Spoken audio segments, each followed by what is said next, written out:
మమ్మీలు అంటేనే మనకు ఈజిప్ట్ గుర్తుకు వస్తుంది. కానీ వాటికన్నా పాతకాలం నాటి మమ్మీలు చిలీ దేశంలో ఉన్నాయని మీకు తెలుసా?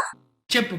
జర్మనీ దేశానికి చెందిన archaeologist Friedrich Max Uhle South America దేశాలైన పెరు, చిలీ, ఈక్వెడార్ ఇంకా బొలీవియాలో అనేక పరిశోధనలు జరిపాడు. 1914వ సంవత్సరంలో చిలీ దేశంలో ఉన్న అటాకమా ఎడారిలో 282 మమ్మీలను కనిపెట్టారు. వీటిపై రీసెర్చ్లు చేసి ఇవి ఈజిప్ట్ మమ్మీల కన్నా సుమారు 2000 సంవత్సరాల క్రితం నాటివని తెలిపారు. వీటికి చించోర్రో మమ్మీలు అని పేరు పెట్టారు. ఇవి సుమారు 7000 సంవత్సరాల క్రితం నాటివి. వీటి గురించి మనకు ఆలస్యంగా తెలిసిన కారణం ఏంటంటే ఇవి ఈజిప్ట్ రాజుల్లా అద్భుతమైన పిరమిడ్లలో సమాధి చేయబడలేదు అని ఆర్కియాలజిస్టులు తెలుపుతున్నారు. యునెస్కో 2021 జూలైలో చించోర్రో మమ్మీలు మరియు అవి కనుగొనబడిన ప్రదేశాన్ని ప్రపంచ వారసత్వ జాబితాలో చేర్చింది.